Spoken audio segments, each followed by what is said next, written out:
Most people in spiritual circles have heard of the Tree of Life, the map of creation used in the ancient Jewish tradition of Kabbalah to describe divine order. Similar to how we use simple diagrams to describe the way an atom works or how DNA operates in the human body, mystics have developed this diagram to help our dumb human brains comprehend even a fraction of what it's depicting, which is the universe, the soul's place in the universe, and how God, or whatever you call God, interacts with it all. I have basically been studying Kabbalah since day one of being a witch. It is hooked, adopted, and integrated into nearly every spiritual or esoteric system you can name, and I think one of the reasons I was able to catch onto a large array of occult subjects so quickly was because I had a basic understanding of the Tree of Life. Still, I should clarify that I am no expert, and the research I'm about to show you is still imperfect and unfinished. It's also specific to my point of view and experiences. Yeah, so those of you bloodthirsty keyboard warriors who want to pull one over on me in the comments can rest easy knowing I don't really care. Go prove yourself right somewhere else. This said, I was fascinated by the implications of the Tree of Life in a worldview like mine, which is that of a Satanist. Quickly, this research led me to discover there was actually a second mystical tree diagram out there with so much to say.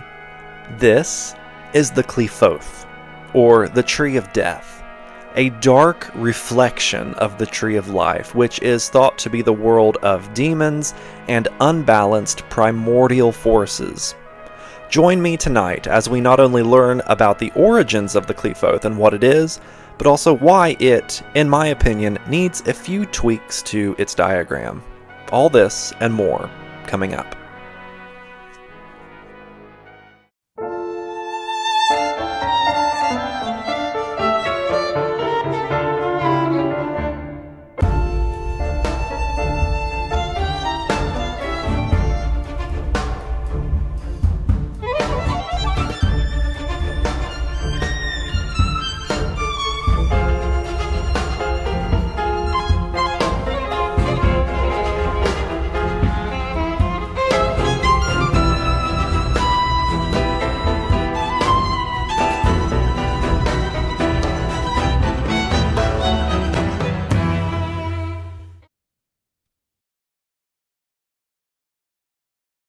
This video is brought to you by the Demon Conjurer's Course for Beginners, a comprehensive manual to demon summoning and all of its intricacies.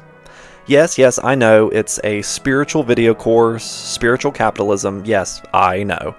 But this is something I actually put a lot of heart and effort into, because I know a lot of people need this information the same way I needed it, and it's simply not something that can be covered in a single YouTube video or even a series. Also, it just took a lot of hard work to make, so yeah. But in this course, I teach you the fundamentals of infernal witchcraft and how to conjure spirits in an easy, effective, and safe manner. Focusing primarily on the 72 demons of the Ars Goetia, I'm sure this course will provide you with the skills you need to summon your most treasured demons. Demons like Osmodeus, Astaroth, Belial, and Paimon. Upon purchase, you'll have access to dozens of videos about the art of demon conjuring, including ritual tutorials, instructionals, helpful guides and graphics, and correspondences. Use the code AGARES to get 50% off the course and keep it for life. If you need any more hands-on help, I offer apprenticeships through my Patreon where I meet with you to aid you in all of your occult needs, not to mention the hefty load of bonus content you'll have access to as a subscriber in any tier. I post ritual tutorials, prayers and hymns, and tons of other types of content on Patreon. All this to say, please consider supporting the channel as this money does help me keep it running. The channel has become harder to run in recent months, and so if you really want to see more of my content, please consider supporting. Now, back to the video. In Jewish mysticism, the Tree of Life is a diagram of 10 spheres called Sefirot. Each sphere represents a quality of divine energy: wisdom, understanding, beauty, strength, compassion, and so on.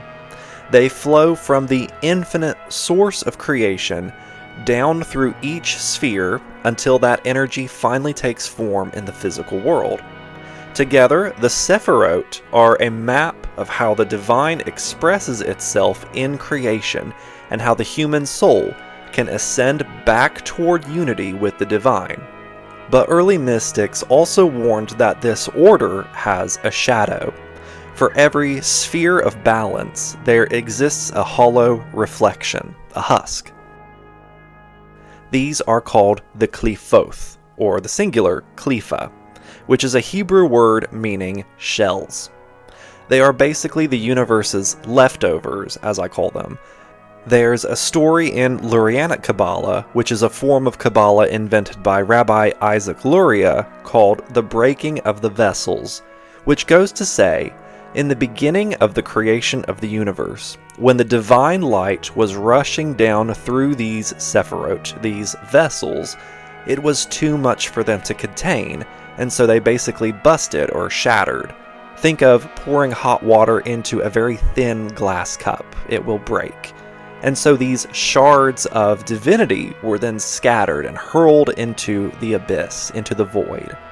These shards later became caught up in the murky residue of the abyss, or the Sitra Akra as we call it, and formed into their own sort of anti-Sefirot, or the Qliphoth. In the earliest Kabbalistic texts, the Qliphoth represented imbalance and impurity. They were not simply evil, they were distortions of the holy qualities. Where compassion in the Sefirot heals, its Qliphothic counterpart clings, suffocates, or manipulates. Where strength empowers, its husk becomes cruelty or domination. Think of this tree of Qliphoth, or the tree of death as it's known, as the shadow of the world and all its people.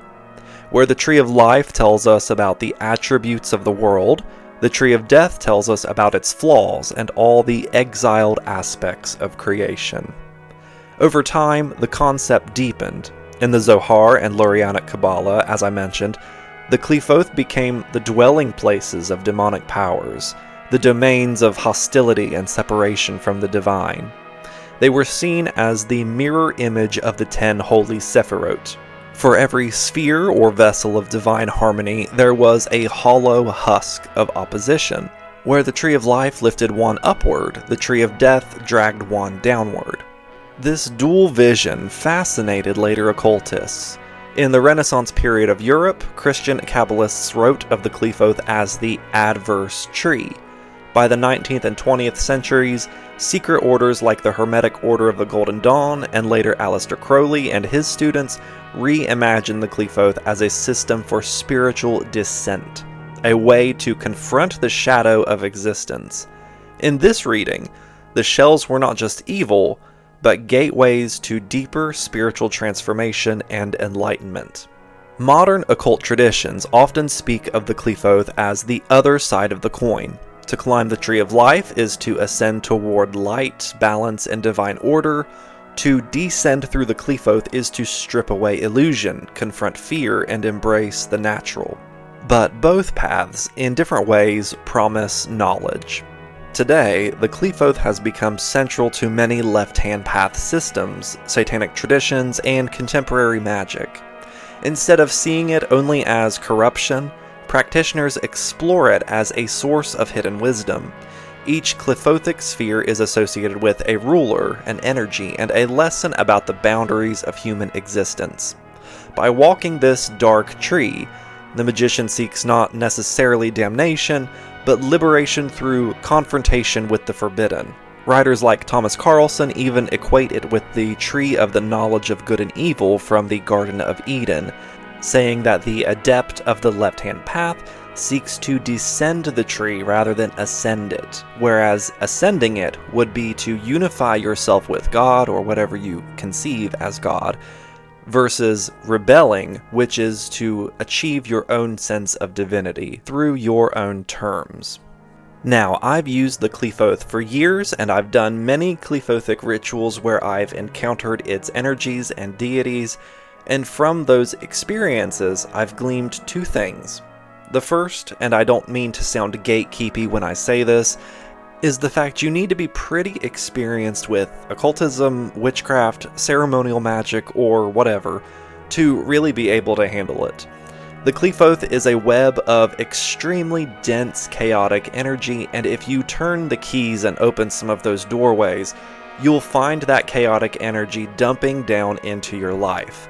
And not to fearmonger whatsoever, but it must be said, I've known a lot of practitioners who have went down the route of ill-informed Qliphothic experimentation and literally destroyed their lives or lost their minds. But you're a responsible adult, that should be enough to warn you. I'm not spending a lot of time talking about that part of this tonight. I want to talk about the inconsistencies and flaws I see in the popular versions of the diagram and its theology and mythos, so let's jump straight into that. The classical system is largely a cluster of mismatched entities, traditions, and mythical threads. I understand the logic behind it, and I understand Crowley's intentions when he formalized or popularized the current model that everyone uses, but it still does not sit right with me, for a few reasons. Now, I follow a distinctly different set of traditions than most people in the occult or in left-hand path circles. My tradition is called Vesperianism, which I've talked about on this channel before, and it is based upon my and my friends' collective research. So this entire reworking I'm about to go into is based on those research threads. If you don't like that, cool, there's a button right here that will fix all of that. But for future reference, I constructed this through a long, thorough study of Giles de Laval's Black Magic Evocation of the Shem HaMephorash, Thomas Carlson's Kabbalah, Qliphoth, and Goetic Magick, the Book of Sitra Achra by the current 218, and the Temple of Ascending Flames, Tree of Qliphoth. So here is my first issue. We know the sphere of Thaumiel, the crown of the Qliphoth, represents the twin gods and is seen as the double-headed adversary of the Tree of Life. Yet the two demons assigned to it are Satan and Moloch. Satan, as we know, is a role and not a formal name. It means adversary and can be applied to anyone who is an opponent, human or spirit. While it can be used, of course, for the chief adversary, the big bad of the demons, so to speak, it's kind of weird to have that name here, but also see other names along the Qliphoth that are still other roles for the same guy. In Vesperianism, we consider Samael to be the chief Satan, equivalent to Lucifer and the father and king of demons. This is not pulled from a hat, but it is based on passages from the Zohar with scriptures and folktales from the Second Temple period of Israel. To this effect, we see one of the Qliphas named Samael on the Tree of Death, and it is near the bottom of the tree, and it isn't even ruled by Samael himself, but another demon. This is what's confusing for someone who is trying to use Semitic demonology, the basis for really all modern demonology, as the foundation for a cohesive satanic framework for witchcraft. And to add to this, Moloch is ruling Thaumiel with Satan, which is altogether more confusing since we don't really even know if a child-eating deity named Moloch truly existed or if it was a kind of Hebrew fairy tale to scare children. Even if Moloch were fully confirmed, there's not much intersecting lore between he and Satan, aside from another god being demonized, giving me the impression that this name was pulled from a hat to describe something else going on here. So here's the first change I made. Thaumiel, which is typically thought of almost like the faces of a double-headed snake, the rest of the tree being the body, is now ruled by Samael and Lilith, who, in Zoharic literature, were said to be the central caretakers of the Sitra Achra, the realm of demons. A similar issue to that of Thaumiel is one we see all across the diagram, which is the use of pagan gods or demons who were originally pagan gods as the ruling entities of each sphere. You'll see names like Astaroth, Baal, Beelzebub, Adramelech, etc., But these are all pagan imports, and while ancient Hebrews may have thought of them as demonic, I preferred to place primacy on demons who had no root as a pagan god, but developed independently as demons, and demons alone. You'll see this with Semitic demons like Samael, Lilith, Belial, and Asmodeus. For more on this, I highly recommend a thorough read of Baal Kadmon's Devils, Demons, and Ghosts in the Hebrew tradition. And if that weren't enough, there's overlap with the names of some of the Qliphoth and the names of various entities. I mentioned the Qlipha of blindness being named Samael earlier, likely due to a translation overlap, but this causes confusion for modern practitioners because there is also the completely separate entity of Samael. There's even a sigil used for the Qlipha of Samael and for the purpose of unlocking its energies that some people mistakenly use to evoke the demon Samael. Please do not use this sigil for the individual demon, as this sigil was constructed with the intent to call on the unstable and chaotic energies of that Qlipha. You could be trying to summon Samael while unintentionally unleashing chaotic and unbalanced energies into your life. So not only are there academic discrepancies, but there are discrepancies that can lead to some pretty awful ritual outcomes. I have renamed this Qlipha Samut, which literally is just from the root word for blindness in Hebrew. The Qlipha known as Satariel is also completely unrelated to the demon Satariel and is ruled by another demon entirely. To fix this, I have changed the name to Seter or Satar, which is just the root of Satariel and means secret or concealment. There's also a Qlipha known as Gamaliel, which overlaps with the name of an angel known as Gamaliel. This Qlipha is associated with obscenities, nightmares, and sexual desire. I have renamed it Zima, which literally means obscenity, and can allude to imagining or plotting an obscenity. So yeah, there's just a lot of things that need fixing. Now, with a few of the entities shifting around, that makes way for some changes. Since Lilith is now centered in Thaumiel with Samael, this means we need to assign a new face to the sphere of Malkut, which intersects with Nehemoth, which is the Qlipha of murmuring and seen as the gate to the Tree of Death. Lilith is famously stationed here, and I cannot discredit the amount of practitioners who have encountered her in her cave here. But another thing occurred to me. There are historically more than one Lilith. There's actually an entire class of demons called Liliths or Lilitu. The demon Asmodeus famously is partnered with a demon named Lilith the Younger, who is prevalent in more niched talks of demon queens and succubi. So for now, my strong hunch is that she or a demon from this same class is stationed there. Or, I could be totally wrong, and perhaps it is still Lilith the Elder herself, who may somehow occupy both spheres through a form of omnipresence. I'm not sure yet. However, I do strongly feel that Lilith the Elder should remain in Thaumiel with Samael, as the two are actually seen in some scriptures as two halves of each other, or two very unlinkable partners. But for now, to differentiate this Lilith the Younger from Lilith the Elder, we will be using the name Lila Ze'era for her, which is a more primitive form of the name Lilith the Younger. Back to the Sphere of Blindness, which I renamed. I've assigned an entirely new demon to it, the demon Shabriri, who was known in Semitic folklore as a demon who caused blindness and was warded off typically with amulets. Coincidentally, like Samael, Shabriri is also associated with poisoned water, a really interesting resonance that I didn't originally notice or intend. And then there's Cain, the brother of Abel from the book of Genesis, who is often venerated as the son of Samael and a demon in more early modern witchcraft traditions, is now assigned to A'arab Zarak. I hope I pronounced that correctly, which also ties into some things in Cainism. There's a few more demons I reassigned, but I won't go into all of them for time's sake, but you'll see more feminine demons from the early Semitic traditions mixed in. Demons like Ne'ma and Agrat Bat Malat, who are sometimes said to be sisters or daughters of Lilith.